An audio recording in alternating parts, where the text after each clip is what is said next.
Muito bem, vamos ver se entramos ao vivo. Vamos conferir. Sim, aí estamos nós ao vivo, novamente. Muito boa tarde, meus caros e minhas caras. Sejam muito bem-vindos a mais um Domingo é Freud, este quadro criado aqui no meu canal, Doni Correia, uma teia de ideias, um canal conduzido por mim, seu anfitrião, Doni Correia, como sempre digo, um cinéfilo crônico e um curioso contumaz, mestre e doutor em Estética e História da Arte, professor e membro da Associação Brasileira dos Críticos de Cinema, a Abracine, e da Associação Brasileira dos Críticos de Arte, a ABCA. Se é a primeira vez que você está chegando aqui no nosso canal, por favor, já sinta-se convidado ou convidada para se inscrever, badalar a sineta, deixar o seu joinha, comentar bastante e também compartilhar muito com as suas redes de contatos aí, porque assim a gente vai educando o algoritmo aqui do YouTube e ele vai, então, sugerindo o nosso trabalho para muito mais pessoas. Quero agradecer também a TV 247, que retransmite as minhas lives e meus vídeos na sua programação. Se você está assistindo a este episódio de Domingo é Freud, pela TV 247, não deixe de vir ao meu canal, Doni Correia, uma teia de ideias, para se inscrever, para que a gente vá aumentando a nossa comunidade. Você pode nos apoiar de várias formas. Você pode agora ao vivo deixar o seu super chat aí para a gente com a sua pergunta, o seu comentário. Você também pode nos ajudar pelo nosso Pix, que está aqui na descrição do vídeo. E você pode também sugerir os nossos vídeos às suas redes de contato, como eu já disse, para que assim os nossos vídeos tenham mais visualização.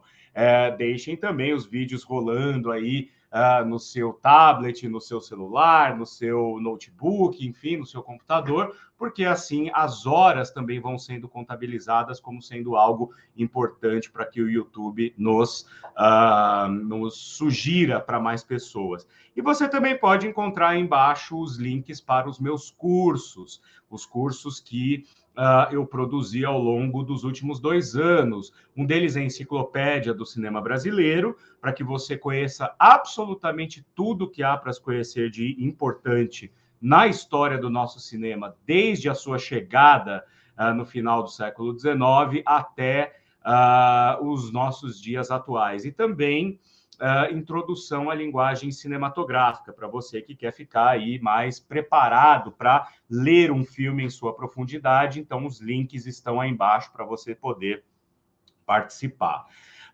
Antes da gente começar com o nosso tema aqui, nós já temos alguns comentários do pessoal que está chegando. Temos aqui a Tatiana, lá de Porto Alegre, Rio Grande do Sul. Porto Alegre maravilhosa, estou com saudade. Muito obrigado, Tatiana, pela sua presença. Minha querida mãezinha Zuleika Manprim, boa tarde a todos. Minha mãe sempre é a primeira a chegar e a última a ir embora. Também a Luana está dando boa tarde aqui para o pessoal. Nós temos o Flávio Tadeu aqui dizendo boa tarde, pessoal, de Sorocaba, São Paulo. Muito obrigado ao pessoal aí de Sorocaba. E a Maria Elisa, também sempre assídua aqui conosco, assistindo de Floripa. Muito obrigado, Maria Elisa. A Maria Clara Sansara está dando boa tarde aqui de Belo Horizonte. Nós estamos chegando aí a cada vez mais pessoas e eu agradeço muito a generosidade de vocês. Muito bom, pessoal. Hoje, então, nós vamos falar de cinema, né? Então, eu estou em casa praticamente, né? Porque falar de cinema para mim é algo que me é muito tranquilo, né? Eu me sinto muito à vontade de falar sobre cinema e especialmente sobre essa figura que a gente vai conversar hoje, que é Alfred Hitchcock, né? Cineasta inglês, fez a sua carreira na Inglaterra e nos Estados Unidos. Eu descobri Alfred Hitchcock ainda com 11 para 12 anos de idade, porque meus pais sempre ficavam comentando em casa sobre os filmes do Hitchcock que eles haviam assistido. Ali no começo, final dos anos 80, começo dos anos 90, havia uma série de TV chamada Alfred Hitchcock Apresenta, que não era a série original, né, dos anos 50 e 60, mas era algo inspirado, né, naquele clima da série original. E tinha umas vinhetas com Alfred Hitchcock. Eu achava aquela figura extremamente interessante, intrigante, né, porque o Hitchcock ele tem esse aspecto, tinha, né, esse aspecto bastante peculiar, né, físico. Ele tinha um rosto estranho, né, um olhar assim jocoso, né, típico dos ingleses do leste de Londres, né, de Leytonstone, onde ele nasceu. E aí, eu, muito cedo, né, comecei a procurar na videolocadora do bairro os filmes do Alfred Hitchcock que tinham ali à disposição, e vi bastante coisa e me apaixonei pelo cinema dele. Então, é um cineasta que eu já curto desde a tenra idade.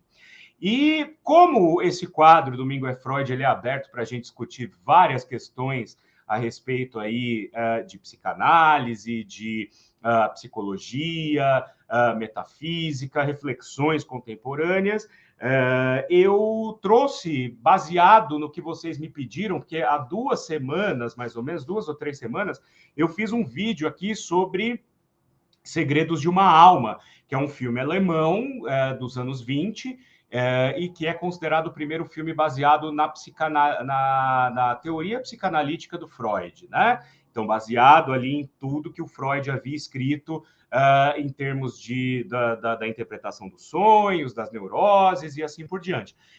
Mas alguns de vocês me lembraram, né? Falaram, ó, tem que fazer um vídeo sobre Quando Fala o Coração, porque é um filme que o Alfred Hitchcock declara, né, em várias entrevistas, que é a sua, digamos assim, a sua prestação de contas com a psicanálise, né? E a gente vai ver aqui, eu vou falar um pouco sobre tanto o filme quanto as questões que o Hitchcock passava ali naquele momento, sobretudo na sua vida profissional, e a gente vai ver que tem uma relação muito grande aí entre a obra e o seu criador, que fazem com que a gente possa assistir a esse filme, cujo link eu deixei aí na descrição do vídeo também, para que vocês assistam, legendado, tá? Uma boa cópia.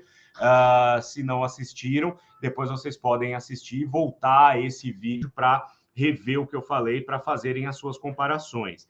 De antemão, já vou dizendo que é um filme que ele envelheceu de uma maneira diferente, né? Quer dizer, ele é um clássico do cinema, ele traz muita coisa interessante para a gente refletir, mas ele se tornou um pouco datado em algumas questões, principalmente de ordem estética e de ordem narrativa também, né?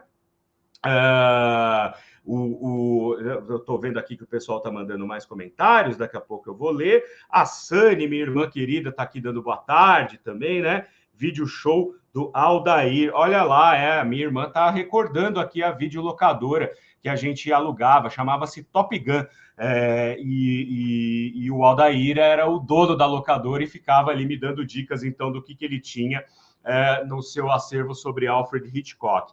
Vou me basear nessa conversa aqui sobre o filme Quando Fala o Coração em 2 livros que são, assim, seminais para se conhecer a vida e a obra do Alfred Hitchcock. O primeiro deles é esse aqui, ó, Dark Side of Genius, né, do David Spoto, que é o biógrafo oficial do Alfred Hitchcock e que, inclusive, escreveu um livro chamado Spellbound, né, que é o nome original de Quando Fala o Coração. Spellbound significa enfeitiçado, né, maravilhado, tomado, né, pelo mistério de algo, enfeitiçado, né? E é o nome original do filme Quando Fala o Coração. E o Donald Spoto, ele escreveu essa biografia que não tem tradução para o português, estranhamente, nunca foi lançada, mas que eu recomendo muito que vocês procurem. Aqui embaixo tem um link com todos os livros que eu cito aqui no canal, é um link único, vocês vão poder encontrar lá. E o outro livro é esse aqui, né? O indispensável Hitchcock Truffaut, né? Porque são as entrevistas que o François Truffaut fez com o Alfred Hitchcock, em que ele basicamente abre aí, né, para a gente toda os meandros aí da poética dele, né? Então vamos falar um pouco sobre o Alfred Hitchcock antes da gente chegar em Quando Fala o Coração, tá?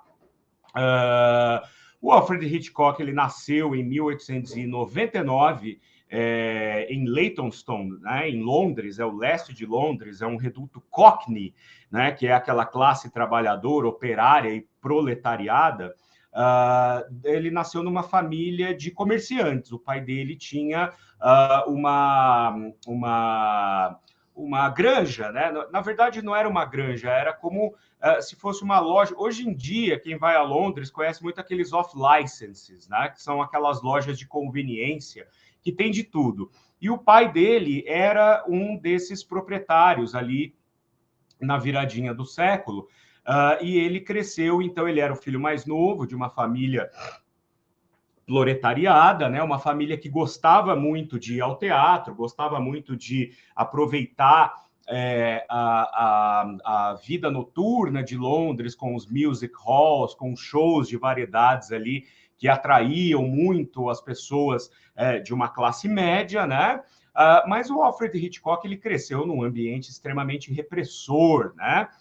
Famosa aquela história de que quando o Hitchcock tinha lá 5 ou 6 anos de idade, ele deve ter feito alguma travessura em casa lá e o pai dele mandou que ele fosse até a delegacia do bairro com um bilhetinho na mão e entregasse ao delegado. O delegado leu o bilhete, pegou o menino sem dizer absolutamente nada, o pequeno Hitchcock, e colocou dentro de uma cela e deixou ele lá por 5 minutos.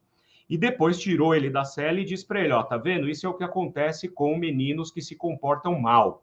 Era alguma punição que o pai dele queria dar de novo, né? Uma travessura ali na casa dele, mas que esse fato, para uma criança de 5 ou 6 anos, causa um trauma imenso, né? Causa uma sensação de achacamento, de culpa, enfim, causa todo tipo de, digamos assim, um trauma que vai, de fato, seguir a pessoa por anos, né? E, de fato, é o que aconteceu, porque o Hitchcock, se a gente pegar o cinema dele, a gente vai ver que todo o tempo ele está tratando de questões psicológicas, ele está tratando de questões bastante delicadas, né? Principalmente porque a gente sabe que depois ele vai fazer filmes que mostram isso de uma maneira mais recorrente, como, por exemplo, Um Corpo que Cai, né? Que é o Vértigo, ou então Psicose, né? Que é um filme, ou Frenesi, que também trata dessas obsessões que se tornam assassinas, e o Hitchcock ele vai desenvolver uma psicologia em torno dos personagens ao longo dos filmes, que não se trata apenas de mostrar o lado obscuro das pessoas. Como eu sempre falo aqui no Domingo é Freud, né? Que todos nós temos a nossa sombra, né? Para usar um conceito junguiano. Mas no caso do Alfred Hitchcock, os personagens dele, na verdade, mostram aquilo que há de quase criminoso, e em muitos casos, criminoso de fato.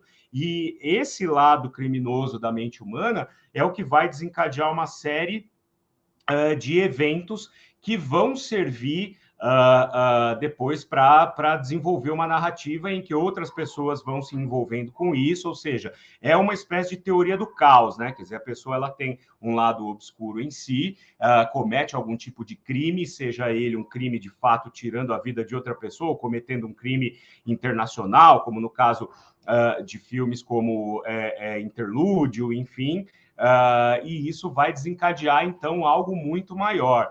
E o Hitchcock, ele, então, quando jovem, foi estudar desenho industrial, conseguiu emprego numa empresa de telegrafia, mas não se deu muito bem, porque ele não se interessava muito por ficar fazendo desenhos técnicos, né? Foi demitido porque ficava fazendo desenhos artísticos, e aí logo ele conseguiu emprego numa pequena produtora que estava se firmando em Londres ainda, né? Como vocês sabem, o cinema inglês, ele tem um aspecto muito interessante que, assim, demorou um pouco para o cinema na Inglaterra pegar, de fato, junto à população em geral e ao público, né? Justamente porque a tradição inglesa tem a ver com o teatro, então o cinema era visto assim um pouco meio que como algo periférico, né? Mas nos anos 20, a indústria cinematográfica inglesa estava crescendo, havia ali uma série de resoluções e uma série de normas que visavam a proteger o mercado de produção britânico para que não fosse completamente invadido pelo cinema americano. E o Hitchcock ele começa a trabalhar, então, numa produtora e ele começa desenhando intertítulos para filmes mudos, né? A gente está falando aí de começo dos anos 20. Ele vai trabalhar com intertítulos, desenhando intertítulos para os filmes, e logo ele vai passar para o departamento de assistência de direção, ele vai depois começar a ajudar nos roteiros dos filmes, depois na produção, então ele vai conhecendo vários departamentos dentro da realização de um filme. E ali em 1925 existia uma. Ele entrou ali num programa de coprodução entre esse estúdio que ele trabalhava e um estúdio alemão, né, a Emelka Studios, e ele vai passar um tempo em Munique, que é onde ele dirige o primeiro longa-metragem dele, né? O Jardim dos Prazeres, The Pleasure Garden, né? Dirige o primeiro e o segundo filmes, né? Já faz logo na sequência. O Hitchcock ele tomou contato com o cinema alemão de uma maneira que influenciaria muito a forma como ele constrói a imagem nos filmes. As imagens nos filmes do Hitchcock são muito importantes para trazer informações ao público de maneira não verbal, que é, de fato, como o cinema deveria funcionar sempre, né? A visualidade. E o primeiro sucesso dele, assim, o primeiro filme que, de fato, ele chama a atenção é o The Lodger, né, que é o inquilino, ou como foi traduzido algumas vezes no Brasil, o inquilino sinistro, né, que é baseado numa das lendas de Jack o Estripador, e ele leva isso para Londres ali dos anos 20, e vai abusar dos truques de câmera, da montagem, da dualidade, né, da dubiedade do personagem principal, tanto é que na época ele queria, de fato, que o personagem principal do filme fosse, no final das contas, o homem procurado, o assassino do filme, né? O Jack ali, né? Aquele Jack daquele momento. Mas o personagem era interpretado por Ivor Novello, que era o galã das matinês britânicas. Então, não podia se colocar uma pessoa tão carismática, tão querida, sobretudo pelas mulheres e pelas meninas, como um assassino. Então ele deixa um final meio duplo ali, não se sabe direito. Sabe-se que o rapaz não é o assassino, mas fica aquela dúvida no ar. E isso vai ajudar ele a construir a poética dele ao longo dos anos seguintes, sempre trabalhando com o inusitado e com o inesperado. São personagens de quem você não pode esperar uma linearidade das ações e do pensamento. Nos anos 30, ele vai fazer filmes como O Homem que Sabia Demais, Os 39 Degraus, Jovem e Inocente, A Estalagem Maldita, filmes que fizeram com que Alfred Hitchcock aparecesse para o cinema mundial. No final dos anos 30, o Hitchcock já era considerado talvez um dos melhores diretores ingleses. Por isso, ele foi sondado e contratado pelo querido David O. Selznick, né? O grande Selznick, produtor norte-americano, que em 1939 revolucionou o cinema com E o Vento Levou. O Selznick sempre foi um produtor bastante imperioso, né? Bastante exigente, bastante metódico, torturava a equipe dele com o ritmo de trabalho que ele mesmo impunha a si e aos outros, e queria controlar o filme. Então, todos os filmes do David Selznick, produzidos pelo David Selznick, tinham lá o nome do diretor, né, nos créditos, mas podia contar que todas as decisões principais relativas ao filme tinham sido do seu produtor, o David Selznick, que era um homem de entretenimento, e ele contratou o Alfred Hitchcock, então, em 1938 para 39. Em 39 ele vai para os Estados Unidos, e o primeiro filme que ele realiza nos Estados Unidos é Rebecca, a Mulher Inesquecível, né, baseada aí em Daphne du Maurier, que inclusive Rebecca, a Mulher Inesquecível, tem um tema que teria sido plagiado de uma escritora brasileira, mas que depois a gente encontra eco também no livro Meu Destino é Pecar, de Susana Flagg. Susana Flagg, para quem não sabe, é Nelson Rodrigues assinando com pseudônimo no começo da carreira dele. E se a gente quiser olhar para o tema de Rebeca, a Mulher Inesquecível, né? Aquela mulher que se casa com um viúvo e que o fantasma da mulher, da mulher que morreu ainda assombra esse lugar onde eles vivem, muito por conta da governanta que amava a ex-patroa e fica torturando psicologicamente a a nova esposa, né? A Rebecca é a mulher que morreu. A gente vai encontrar também reverberações em outras obras da cultura popular, porque é um tema recorrente, né? Esse fantasma da mulher que fica permeando tudo que a outra que acaba de chegar faz e não deixa ela viver ali aquela vida dela. Ela fica sempre presa nesse passado que ela nem conheceu. Rebeca foi um grande sucesso. De novo, Selznick ganhou o Oscar de melhor filme, né? Já tinha ganhado um ano antes com E o Vento Levou, daí ganha com Rebeca. O Alfred Hitchcock foi indicado ao Oscar de melhor diretor, ele nunca ganhou um Oscar, né? Como melhor diretor, mas daí ele faz Correspondente Estrangeiro, Um Casal do Barulho, Suspeita. Correspondente Estrangeiro é um filme sobre a Segunda Guerra, né? Sobre a espionagem. Um Casal do Barulho é uma comédia. Suspeita é um filme de suspense muito bom com Cary Grant e Joan Fontaine. Aí a Joan Fontaine ganhou o Oscar de melhor atriz por esse filme, né? E Cary Grant também está muito bom no papel, né? Sempre aquela questão: o cara é um assassino ou não é, né? Ele é um bom homem ou ele vai matar essa mulher a qualquer momento, né?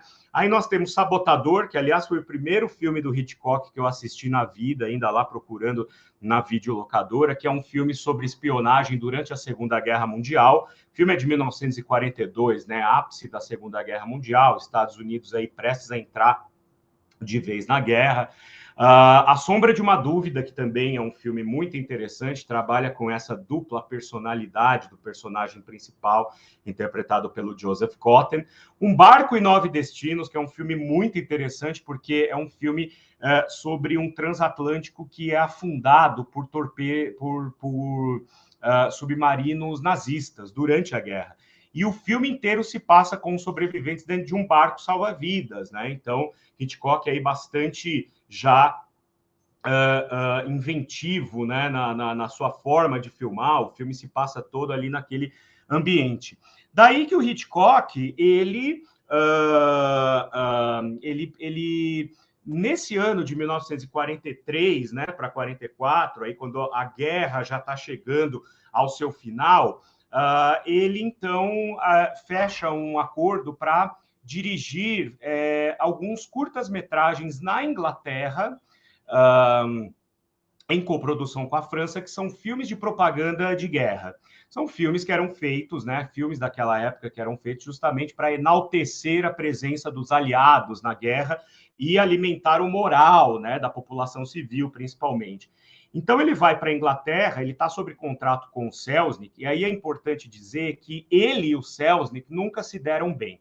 Desde o começo houve problema, porque, como eu falei, o Selznick, extremamente controlador, extremamente consciente daquilo que ele queria e como ele queria, e o Hitchcock, um diretor também igualmente metódico, igualmente ciente daquilo que ele queria extrair da imagem nos seus filmes. E isso, obviamente, causou um choque criativo aí, no mais das vezes quem ganhava era o Selznick, porque ele era o dono do filme, né? Isso deixava o Hitchcock bastante irritado. Então, quando ele vai para a Inglaterra ali para fazer esses curtas-metragens, Bon Voyage, Aventure Gaumache, né? Tem mais dois aqui que são feitos em língua inglesa, que é o The Fighting Generation e Watchtower Over Tomorrow. São curtas-metragens de propaganda em prol dos aliados. E nessa época, quando o Hitchcock volta para a Inglaterra, ele tinha ficado um tempo fora, né? Quer dizer, ele vai para os Estados Unidos em 1939 e retorna à Inglaterra em 1944, 43, 44. Quando ele volta para a Inglaterra, ele volta sozinho, sem a esposa dele, de quem ele era extremamente dependente, e ele então se vê ali naquele ambiente onde ele nasceu, no lugar onde ele nasceu, visitando os lugares por onde ele passou, ele se enxerga de fora. E isso é muito importante, né? De alguma forma, o Hitchcock ele vai olhar para aquela Inglaterra e vai buscar em si algumas significações para muitos desses traumas que ele já trazia. O Hitchcock, como vocês sabem, ele tinha distúrbio alimentar. Ele era bastante obeso, foi obeso a vida inteira. Ele era uma pessoa que comia muito e sempre do bom e do melhor. E bebia muito também, né? Então, o Hitchcock também tinha um leve problema com o alcoolismo aí, que o fazia ganhar peso além daquilo que ele já comia e tal. E isso tudo a gente pode pensar que pode ser um reflexo de vários traumas que ele trouxe de uma família extremamente repressora, né? Uma família católica extremamente repressora. A família católica, a do Hitchcock, né? Embora ingleses, eles não eram anglicanos, eles eram católicos, né? E ele estudou em escola católica, ele também sofreu repressão dentro da igreja, dentro da escola ali pelos padres e tal. Então o Hitchcock ele vai para a Inglaterra e ele toma contato com esse Hitchcock que ele deixou lá, né? Como se ele se olhasse de fora. E já na Inglaterra ele começou a conversar com o Sidney Bernstein, que era um velho amigo dele já da época do cinema mudo ainda, no sentido de fundar uma produtora própria. Ele estava cansado de se submeter ao Selznick, o contrato com o Selznick ia acabar em breve, e ele queria, então, a partir daí, fundar a sua própria produtora, que viria a ser a Transatlantic Pictures, com o Sidney Bernstein, que faria 2 filmes apenas, né? Que é o Corpo que... desculpa, o Festim Diabólico, né? E sobre o signo de Capricórnio. Sobre o Festim Diabólico, eu já falei aqui no canal, vocês podem dar uma olhada aí na playlist de cinema, no Naftacine, se eu não me engano, depois eu vou deixar o link aqui depois que a live terminar. E quando falo coração, Sob o Signo de Capricórnio, que é o outro filme, eu ainda quero falar aqui um pouco sobre. Quando falo coração, nasce enquanto o Hitchcock está na Inglaterra. Ele diz que ele gostaria de fazer algum filme que falasse da psicanálise. 1945, 44, 45 é um momento em que a psicanálise está plenamente estabelecida e está muito em voga, sobretudo nos círculos sociais mais altos, né? Porque a psicanálise, desde a sua origem, o Freud atendia um pessoal de uma classe média para alta, né? Eram sessões longas, custava e tal, embora o Freud também fizesse trabalhos com pessoas que não tinham necessariamente a verba para poder bancar uma análise durante muito tempo, mas a psicanálise sempre foi ligada com uma classe média alta. E o Freud tinha morrido em 1939, as sociedades internacionais de psicanálise já estavam plenamente consolidadas, e a psicanálise, então, era um tema muito corrente ali naquele momento. E ele queria muito trazer isso para um filme dele, né? Quer dizer, eu acho que talvez até pensando numa forma dele trabalhar na obra dele algumas questões que ele tinha consigo próprio, algumas questões de cunho pessoal e profissional também. Afinal de contas, ele estava ali no momento de se tornar patrão de si mesmo pela primeira vez, né? E sendo o Alfred Hitchcock, mas isso não seria garantia alguma de que ele pudesse continuar sendo o Alfred Hitchcock como patrão de si mesmo, né? Haja vista que, sob o signo de Capricórnio, por exemplo, foi um filme muito mal recebido. Mas, de qualquer maneira, ele então sugere ao David Selznick que o Selznick compre os direitos autorais de um romance chamado A Casa do Dr. Edwards, que é um livro publicado na Inglaterra nos anos 20. Não é um livro muito famoso, e o Hitchcock tinha isso, ele dizia: compre sempre um romance medíocre para transformá-lo num grande filme. Então ele comprava peças de teatro e livros que não eram grandes sucessos de venda, mas eram interessantes, tinham boas histórias, o público lia, consumia, mas ele achava que era mais interessante você comprar por um preço baixo essas obras que não tinham tanto renome para transformá-las em grandes filmes, né? E aí o Selznick concorda, né? O Selznick concorda com a compra dos direitos desse livro, e o Hitchcock, então, pede ao Selznick que contrate o Ben Hecht, que é um roteirista que vai trabalhar com o Hitchcock em várias obras antes e depois, né? E olha que interessante, porque A Casa do Dr. Edwards era um romance completamente maluco, né? Um romance assim quase surreal, de fato. A gente daqui a pouco vai falar da presença do surrealismo no filme, mas era um filme era um livro, né, que era completamente maluco. Olha o que ele fala, né? Quem assistiu ao filme vai ver que existe uma diferença muito grande. Mas olha o que ele fala para o François Truffaut, né, no livro Hitchcock Truffaut aqui, né? O Truffaut pergunta para ele o seguinte, ó: no livro que dedicaram a você, Eric Rohmer e Claude Chabrol, dois expoentes, né, da Nouvelle Vague, a Nouvelle Vague que vai pegar o Hitchcock e vai mostrar que ele era um diretor autor e não simplesmente um diretor de filmes divertidos, né? Então, Eric Rohmer e Claude Chabrol dizem que a sua primeira ideia para Quando Fala o Coração era fazer um filme muito mais delirante. Por exemplo, o diretor da clínica devia ter tatuado na sola do pé a cruz de Cristo para pisoteá-lo a cada passo, pois era um poderoso chefão das missas negras sacrílegas, etc. O Godard aqui tá, desculpa, o Truffaut, Godard, o Truffaut está aqui, então, comentando, né, que em relação ao filme, o livro tem grandes diferenças, né, e que tem, inclusive, essa coisa de missa negra. E o Hitchcock responde, ó, isso era o romance A Casa do Dr. Edwards, um romance melodramático e realmente louco, contando a história de um louco que passa a controlar um asilo de loucos. No romance, até os enfermeiros eram loucos e faziam coisas de todo tipo. Minha intenção era mais sensata, né? O Hitchcock, a gente sabe, ele sempre teve, né, uma mise-en-scène, uma composição narrativa mais convencional, né, mais elaborada. Ele não dava muita margem para experimentação, a não ser em alguns momentos, como é o caso da sequência que eu vou falar aqui depois, né, do sonho. Quando chegamos às sequências do sonho, quis a todo custo romper com a tradição dos sonhos do cinema, que geralmente são brumosas e confusas, com a tela trêmula. Pedi a Selznick para termos a colaboração de Salvador Dalí. Veja só, que nessa época também já era o Salvador Dalí, né? Já era o grande artista Salvador Dalí. Selznick aceitou, mas estou convencido de que pensou que eu queria Dalí por causa da publicidade que nos daria.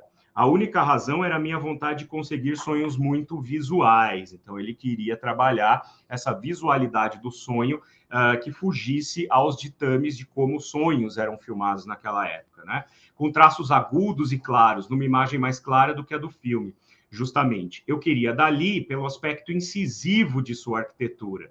De Chirico é muito semelhante, justamente, né? De Chirico, pintor aí da pintura metafísica, né? As sombras compridas, o infinito das distâncias, as linhas que convergem na perspectiva, os rostos sem forma e assim por diante.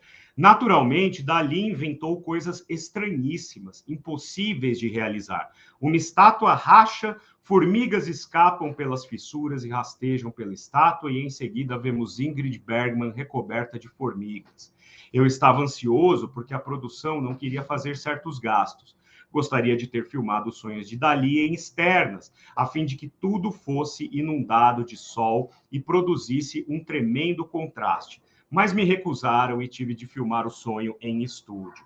Porque daí, né, eu vou falar, essa sequência do sonho ela é muito importante para a solução do grande problema do filme, né, da narrativa do filme, da história. Mas o Salvador Dalí, com aquela megalomania dele e um pensamento completamente descolado de qualquer realidade, né, criou uma sequência que era praticamente infilmável, né? E quem assistiu ao filme vai ver que a sequência que entrou no filme, definitivamente, ela lembra muitas coisas do filme O Cão Andaluz. Aquela coisa de cortar o olho com uma tesoura, que no filme O Cão Andaluz é com uma navalha. Essa questão das formigas que estão presentes em O Cão Andaluz, na mão do personagem, também deveriam aparecer aqui nessa coisa da estátua rachada, né? Mas o filme acabou não contando com essa sequência completa do sonho. O que para o Hitchcock não foi exatamente um problema, mas poderia, segundo ele, ter sido melhor explorada, né? E do que trata, então, o filme Quando Fala o Coração? Agora vai ter spoilers, tá, gente? Mas eu tô falando de um filme que foi feito em 1945 e que eu deixei o link aqui embaixo para vocês assistirem. Quando falo coração, começa numa clínica psiquiátrica, e a gente percebe que é uma clínica bastante abastada, né, para pessoas ricas, em que nós conhecemos a doutora Constance Peterson, que é a Ingrid Bergman. E a gente a conhece no momento em que ela vai fazer uma sessão de psicanálise com uma jovem que está lá internada, que é uma jovem que ela é completamente como eu diria, ela é completamente instável, né? Porque ela tem raiva de homens, ela não gosta que homens encostem nela, mas ela, para os homens, se mostra de uma maneira muito sedutora. E quando esses homens, então, entram na investida dela, ela agride eles fisicamente. Isso acontece com um dos enfermeiros, que ela arranha a mão dele e tal, né? E aí, dentro do consultório, a gente vai ter um diálogo que ele é muito pedagógico em termos de psicanálise, né? Uma das coisas que eu acho que enfraquecem o filme ao longo do tempo, né, assistindo hoje em dia, é esse didatismo. Tudo é colocado de uma maneira muito didática para explicar para o espectador sobre o que se está sendo falado, no caso, a psicanálise, né? Então, começa com a menina dizendo, ela é muito rebelde, ela diz para Ingrid Bergman, né, para a doutora Peterson, eu não gosto de psicanálise, eu não gosto de ficar aqui falando com você, eu não gosto de ficar porque isso não me leva a nada. Eu fico aqui contando para você as minhas coisas, mas isso não me traz melhora alguma. Então, alguns inclusive dos preconceitos que a psicanálise enfrentava já naquele momento, né? E aí termina com a cena dela sendo um pouco agressiva com a doutora, taca lá um livro na parede e ela é retirada da sala. E aí nós ficamos sabendo. Aí entra um outro rapaz, que é um dos médicos ali da clínica também, que ele é totalmente inconveniente com a Ingrid Bergman, né? Ele quer conquistá-la, ele gosta dela, e a gente percebe que a doutora Peterson, ela é uma pessoa fria, fechada, ela é voltada para o trabalho, para a pesquisa, que é até uma forma de defesa, se a gente quiser ler dessa maneira, naquele ambiente que depois a gente vai ver que é dominado por homens. E homens, assim, que são já bem mais velhos, então são meio dinossauros da ciência psiquiátrica ali, né? Que meio que desdenham dela por ser mulher e por ser mais jovem e tal, então ela cria essa espécie de casca. E esse médico diz para ela, ó, tá chegando o nosso novo diretor, né, o Dr. Edwards, que é o nosso novo diretor, e o diretor que vai, então, ser demovido daquela função, né, que é o, o diretor que está ainda no cargo, mas que vai sair dali, ele também aparece no filme, ele fala, o Dr. Edwards é uma pessoa muito interessante, ele escreveu um livro chamado Os Labirintos do Complexo de Culpa. A gente vai depois conhecer um outro paciente que fica dizendo, olha, eu não tenho que estar aqui, eu tenho que estar preso, porque eu matei meu pai, eu matei meu pai. E a doutora Peterson fica dizendo para ele, não, você não matou o seu pai, isso é só um bloqueio da sua mente que você está trazendo, né, que você está colocando por uma questão de culpa e tal. Então tem toda essa conversa sobre complexo de culpa durante o filme. O Dr. Edwards chega ao sanatório, é o Gregory Peck, ele é mais jovem, mais bonito, então os caras ali mais velhos já ficam um pouco, né, enciumados, e ele consegue meio que despertar, assim, uma admiração imediata, né, pelo seu belo porte físico e tal, né, pela beleza do seu rosto, né. Gregory Peck, ele tinha uma beleza, assim, que era delicada e ao mesmo tempo meio sombria, né. Então cai muito bem no papel, embora ele não seja exatamente o tipo que o Alfred Hitchcock gostava de trabalhar no seu elenco masculino, né? Então ele chega a esse hospital, ele é apresentado, né, aos médicos ali, aos enfermeiros e tal, e aí já começa a acontecer uma coisa estranha, porque no jantar em que eles estão fazendo ali para recebê-lo, o Dr. Edwards mostra-se um pouco incomodado com a cor branca do pano ali, né, da toalha de mesa, que tem um padrão de costura que parece umas trilhas, assim, umas ranhuras, né? Ele fica incomodado com aquilo, a doutora Petersen, né, a doutora Constance Petersen, a Ingrid Bergman, já olha desconfiado, fala desconfiada, tem alguma coisa esquisita aí, né? E por conta disso ela já fica mais atenta a quem é esse homem, né? E aí o Hitchcock depois vai começar a desenrolar essa trama que vai nos levar a perceber que esse Dr. Edwards, ele não é o Dr. Edwards, é alguém se passando pelo Dr. Edwards. Tem uma cena belíssima, de novo, Hitchcock comunicando por meio de imagens. A Ingrid Bergman já está apaixonada por ele, né? Já está spellbound, enfeitiçada, assim como ele está spellbound, enfeitiçado por ela também. E ela sai do quarto dela, não está conseguindo dormir, sobe, e o Hitchcock nos mostra assim a luz do quarto acesa por baixo da porta. Ela vai até a biblioteca, pega o livro desse doutor Anthony Edwards e vê que é uma edição do livro com uma tiragem reduzida, uma tiragem exclusiva assinada pelo autor. Então ela vê a assinatura do Dr. Edwards de verdade, o autor do livro.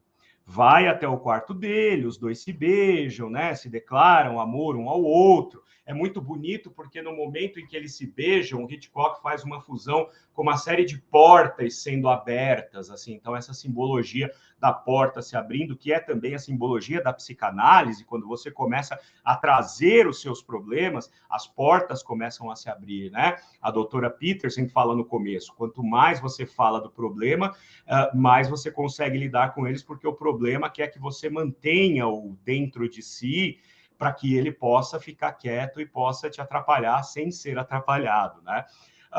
Mas esse idílio, né, esse momento no quarto dos dois ali não se completa porque alguém vem correndo dizer que o paciente, aquele que achava, que ficava dizendo que matei meu pai, ele tentou se suicidar, ele tentou cortar o próprio pescoço, ele cortou o próprio pescoço e agrediu um guarda.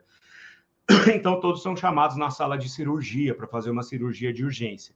E ali, o Dr. Edwards, o Gregory Peck, começa a passar mal, começa a delirar, começa a falar coisas sem sentido, e é levado para o quarto para que a Ingrid Bergman cuide dele. E é quando a Ingrid Bergman, então, né, a doutora Petersen, pega uma carta, né, um bilhete que o Dr. Edwards havia enviado para ela, pedindo, né, no começo do filme, que ela fosse à sala dele, e coloca na frente da câmera, assim, para a gente, a assinatura dos dois doutores Anthony Edwards. E a gente percebe, então, que ela já sacou que aquele homem não é Anthony Edwards. E aí vai começar toda uma via crucis, porque ele foge, ela foge atrás dele, ela vai tentar, de toda forma, apaixonada que está, solucionar esse problema, porque ele perdeu a memória, ele sabe que não é o Dr. Edwards, mas ele não sabe o que aconteceu, e ele teme que tenha matado o Dr. Edwards de verdade. Aliás, ele tem várias questões, inclusive da infância dele, que querem vir e não vêm, até que o Dr. Petersen e a doutora Petersen e o Edwards falso, né, que a gente vai saber que chama John Ballantyne depois, vão parar na casa de um ex-professor da doutora Constance Petersen, um velhinho o Dr. Brulov, né, que ele é já mais cético, ele já conhece a psicologia, a psicanálise, a psiquiatria de cabo a rabo, né, e ele até fala o que o Freud consegue explicar, né, se a gente não olhar para os fatos como eles se apresentam diante de nós, não vai ser Freud que vai explicar para a gente. E, de imediato, ele saca que ela, inclusive, se apresenta, esse aqui é meu marido, nós nos casamos e tal, mas ele sabe que tem uma coisa errada, principalmente porque, na noite em que eles chegam e o Dr. Brulov, então, dá ali um quarto para eles dormirem, né?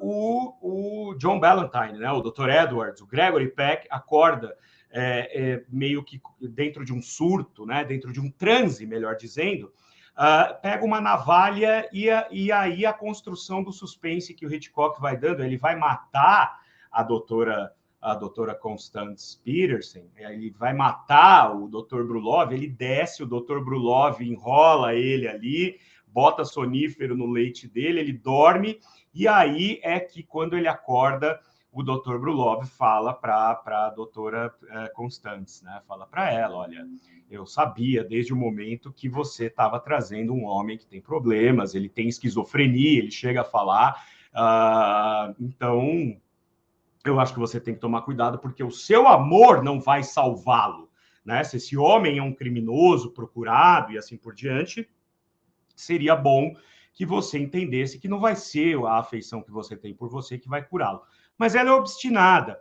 E aí, quando o Gregory Peck acorda, começa, então, uma conversa entre os três e ele começa a tentar recordar episódios dos sonhos que ele havia tido. E é aí que entra o sonho do Salvador Dalí, em que ele está num lugar, o personagem do Gregory Peck está numa sala de jogos e tem um homem sem rosto, e o garçom vem e começa a cortar os olhos que estão desenhados na cortina, enfim. Uma sequência muito bonita, mas muito curta. A partir disso é que toda a trama vai, então, caminhar aí para o seu momento final. O filme é construído em cima daqueles 3 atos clássicos, né? Apresenta os personagens, traz o conflito, desenvolve o conflito, resolve, né, os conflitos postos ali e o filme termina. Porque ela vai começar a levar o Gregory Peck aos locais, né, o personagem do John Ballantyne, aos locais por onde havia passado antes do Dr. Edward ser morto. E aí, numa cena de esqui, que é muito bonita, inclusive, ele se lembra de que ele tem dentro dele já um trauma por ele ter acidentalmente causado a morte do irmãozinho dele. Ele estava brincando de escorregar no corrimão assim da entrada da rua, né, da casa deles, e ele bate no irmão dele, o irmãozinho dele voa e cai em cima das grades, né? E ele tinha, de alguma forma, mascarado isso, né, de maneira inconsciente. O inconsciente não queria deixar isso vir à tona para que ele não se curasse. E aí, então, com essa cena e com o fato de que ele se lembra que na descida dessa montanha, com o esqui, ele viu o doutor... Porque daí a gente entende que, na verdade, ele, o personagem do Gregory Peck, é um veterano de guerra que foi levado a um hospital dirigido pelo Dr. Edwards com estresse pós-traumático dispensado da guerra, era um aviador. Ele se torna uma pessoa muito querida pelo Dr. Edwards e o Dr. Edwards o convida para ir esquiar nessa estação de esqui onde ele está com a doutora Constance, né, com a Ingrid Bergman. E aí ele se lembra que descendo a montanha de esqui, ele viu o Dr. Edwards não parar o seu esqui antes do precipício e cai no precipício. Aí a gente pode pensar, bom, então está tudo resolvido. O Dr. Edwards, na verdade, sofreu um acidente, né? E ele não tem nada a ver, o rapaz, né? O John Ballantyne não tem absolutamente nada a ver com isso. A não ser pelo fato de que a polícia chega e diz o seguinte, olha, a gente encontrou o corpo do Dr. Edwards, só que tem um problema, ele tem um tiro nas costas. E aí, de novo, né, se estabelece o conflito, dessa vez vai ser tratado de uma maneira muito mais rápida. Acho que uma das fraquezas desse filme é justamente que algumas sequências mais melodramáticas são muito longas, em detrimento de outras que são mais cenas assim de suspense e de conteúdo psicológico que são trazidos de uma maneira muito mais rápida, né? Quase que de passagem, como, por exemplo, essa do final, porque daí o John Ballantyne é preso novamente. E aí, em contrapartida com aquelas portas que a gente viu se abrindo quando os dois se beijaram no começo do filme, a gente vê uma porta de prisão se fechando. Olha o Hitchcock sendo preso com 5, 6 anos lá por ter feito uma travessura e tal, né? Sendo colocado numa cela também. Só que a doutora Constance, ela começa a ligar os pontinhos e de fato vai descobrir que quem matou o Dr. Edwards, quem deu o tiro no Dr. Edwards, foi o diretor atual desse hospital psiquiátrico em que ela trabalha e onde o Dr. Edwards trabalharia. Esse diretor, ele tem inveja do Dr. Edwards, ele tem animosidade, e ele tramou para encontrar o Dr. Edwards nessa estação de esqui e deu um tiro nele. E ficou impune. E quando ele se vê descoberto pela doutora Constance, ele pega a arma e ameaça matá-la, e a doutora Constance levanta-se calmamente e fala, olha, se você for julgado por ter matado o doutor, você pode até ter a sua pena atenuada, porque pode-se concluir que você tem algum tipo de distúrbio da sua psique. Se você me matar aqui dentro agora, vai ser assassinato a sangue frio, qualificado em primeiro grau, e você vai ser condenado à morte. E vai manipulando ele mentalmente e sai da sala dele. Quando nós temos aquela imagem icônica do revólver, né? A câmera é os olhos desse doutor, o revólver vira-se para a câmera e dá um tiro. O doutor se mata. Essa cena foi utilizada num dos finais da novela A Próxima Vítima. Quem aí viveu os anos 90 e viveu a febre de A Próxima Vítima vai saber que a novela tinha pelo menos 3 finais diferentes. Cada vez que foi reprisada no Vale a Pena Ver de Novo, foi apresentado com um final diferente. Um deles, o assassino comete suicídio exatamente desta forma como o médico se suicida enquanto fala o coração. A partir dessa autoconfissão que é tirar a própria vida, o casal, doutora Constance e John Ballantyne, estão livres para viver um grande amor e o filme tem um final feliz.